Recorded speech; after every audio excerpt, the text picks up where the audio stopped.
Hello, my name is Makasy, and today we are talking about a pair of boots that I haven't forgot. I just lost track of the item. So to refresh your mind, I bought these for my partner, but she's shit with her sizing. So it was around midnight. I asked her, "Hey, I found these Guidi boots that I thought you would like. You know, you and I can match, but not match. So I can wear my PL2, she can wear the 788ZI." So I asked her, "Hey, what size are you?" She told me she was a size 41. So the size 41 was available. So you would think a person, when they tell you the size that they wear, it would fit, right? Nope. Apparently, women's feet continue to grow and ungrow. So now she's a 41 and a half, 42 now. I have been a size 43 since I was in 7th grade. Alright, so let's talk about the details. So let's start from the bottom, the outsole. These outsoles, they are amazing. I have worn my PL2 through so many different environment, weather, and they have held up very, very well. The only flaw is that it's a bit slippery, but durability-wise and look and feel, beautiful, all beautiful.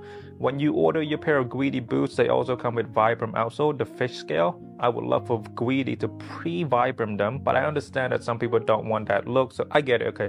It's not that much of a hassle to take it to the cobbler. I am just a very lazy person. And then the next detail I want to talk about, the nail. So this is done by companies that care. Fast fashion, they only use glue, or fashion company that don't care about their product, they only use glue. So you add the nail, so then the shoes, the longevity of the boots will last a lot longer. Stitching is also immaculate. These boots are meant to last decades, if not lifetime, if you care about them properly, because the leather will hold up, the stack leather here will hold up, the nails will keep them together so they won't separate themselves. And then the extra Vibram outsole, it will also elongate the outsole. So a lot of these small detail will keep the boots for as long as you can care for them. The heels, if you are not familiar, there are two versions of these boots, the 788Z and the 788ZI. The model comes with this beautiful metal. I emailed Guidi and I asked them if there was any practical reason as to why they added metal, and they said something along the line of, you know, the people at the factory, they were experimenting and they added it and they thought it was cool. So I appreciate the effort to always try to make the boots a bit more different or better. The heels, beautiful, stack leather heels, and then you get the metal in between. I also found this amazing quote in my research. Pause to read it if you like. Goodyear welt. Guidi uses the Goodyear welt, a method by which the shoe upper is joined to the sole via an additional strip of material, the welt, using heat-activated glue and industrial strength stitching. A cavity between the soles and outsole is filled with cork, with the net effect being waterproof sole. When properly cared for, the shoes can last for decades.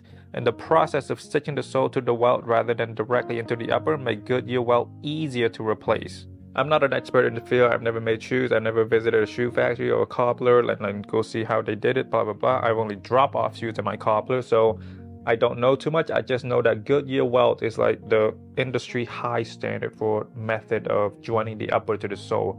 Think brioche bread as the best bread for a burger. Sure, you can use other bread, but you know, brioche bread, that's the high standard that everybody agrees upon. The back zip, I have said it before, I'll say it again. Do not get the back zip as your first pair of Guidi boots. Get the front zip, get the PL2. It is much, much harder to find front zipper that are aesthetically pleasing to look at. Back zip, every brand has it. For your second pair, you can get the back zip, but for your first pair, I would recommend getting the PL2. The zipper on these boots, not too smooth. I don't know why. Maybe it's my pair's defected, but it's not as smooth as my Zoo boots. Maybe because it's longer as well, so there's that reason as well. The zipper also, I'm not a big fan because it's just a Xella zipper, which is made by YKK. I would much rather prefer Guidi to use Ricagni. The upper, white horse leather, it is just amazing. I have two Kiss boots, right? I have the white pair and the black pair. If you were to ask me to get rid of one, I would say the black immediately. I love white leather so much at the moment. It's so beautiful. With an all black outfit, when you add a hint of white, it looks beautiful. It just, the pop of white, it's amazing. Similar to my Guidi gloves. Initially I wanted the black, but getting the white, so if I wear an all black outfit, you get the pop of white. So it's really good. With regard to shape, the upper, it's rather pedestrian. However, the more wear you put into it, the more stacking you get, which is very unique to the horse leather. I mean, other leather gets it too, but with horse leather, it's a bit more prominent in my opinion. And I haven't owned a lot of sneakers. I mean, a lot of different leathers. The toe cap is a bit between a wide like my zoo boots and narrow like my cowboy boots. As a person with wide feet, I really love these. It's perfect. They're very similar to my PL2. Enough space for my wide feet to get in there, because sometimes when you wear boots, especially the cowboy boots, they really narrow upward, right? So then your pinky, they get squished a lot, and my pinkies always have a problem whenever I wear the cowboy boots for too long. It gets squished in there, and you know, our natural feet should be like this, not like this. Interior, look at this B-roll real quick. I have a big problem with this. My feet, again, they're on the wide side. So when I wear these boots without a pair of insoles, like the Doc Marten insole, they do not hold my feet comfortably. My feet bleeds out of the insole. I need to add extra insoles so my feet are placed comfortably and even out. Object dyed, which is very unique to these artisanal brand, you know, avant-garde, artisanal, whatever you want to call it. So what that means is they assemble the boots and then chuck it into the drum. Most brand, they dye only the leather and then they assemble. Object dye also helps soften the leather even more, because that's just a couple extra more spin in the drum. And then the other pro is uniform color. If you look hard enough at a pair of boots from, say, Michael Kors, Zara, or Forever 21, part of this is from here, part of that is from there, and then they get assembled in China, so the color is not uniform. Authenticity. A lot of brands have gotten better at providing authenticity for their products. Someone told me recently that the tabbies, they now come with NFC or whatever. I don't think my pair has, because I got them like years ago. Montclair, they also have this website where you enter the tag, where you take a photo of the tag or enter the number, and then you can see if your pairs are authentic or not. Guidi is also good. They have this little tag on the shoes and you can scan it and it will tell you whether it's authentic or not. Sizing, true to size. Don't listen to anyone else. True to size. I have advised up to 20 something odd people. They have all gone true to size. It has worked out for all of them. By the way, if my video helped you in some way, please let me know. I always enjoy, because one of the goals of starting this YouTube channel, besides the sponsorship and money, was to inform. So like, I struggle, prior to my video, I struggle with the lack of quality in-depth video where I get recommended the wrong thing or they don't answer enough questions. So if you watch my video and it's made you, okay, he answered all my question, I really like it, I'm gonna get it, I got it, it feels great, please let me know. I always enjoy that, you know. Prices, these retail for 1.7, 1.8. They're a bit more pricey than the regular pair, probably because of the metal. It is a bit pricey retail wise, but they do go into sale here and there. Guidi, they don't go into sale that often, but when you do catch it, it's a really good sale. With regard to what wearing is like, I can't do this segment. I am a size 43. I can barely get my feet in these 41. I've tried, trust me. So I found a workaround a bit. So it is a bit of a homework for you guys. So I have two pairs of boots, right? The Guidi Zoo boots and the PL2.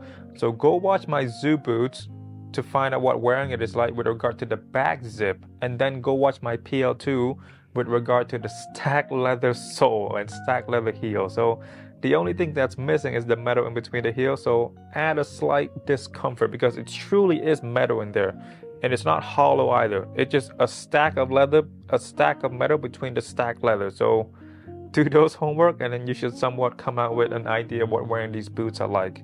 My opinion on these boots, they are beautiful. The white leather, amazing. The stacking on these would be amazing, but sadly, I can't see them. These boots are very pretty. I would love to own a pair, but it's just not a priority right now. Once again, I would love to get CCP because I have a bid. I have a video idea on what to do with the CCP. Anyway, these boots, beautiful, beautiful boots. If you can get it in white leather, I feel like you would love that more than black. As a second pair, if you plan on getting your first pair of boots, get it in black. Simple. But for your second pair, get it in white, get it in red. I think you would like that pop because I've never been a fan of people who own so many different black boots, like 20 upward. Like, it's just different variation. I get that it's different, but try different colors, you know. You don't always have to get black boots. You don't always have to get a black shirt. You can try some colors here and there. It doesn't hurt. Anyway, my name is Makasy. I will talk to you next week. Again, very sorry about the lack of what wearing is like because I've tried. I cannot for the life of me put my feet in there, too small. And my partner, who is stupid with her sizing, yeah, her and I'm not buying her any more footwear. I'm just buying her shirts and jackets and all that because she does not know her size. My name is Makasy. I will talk to you next week. Bye-bye.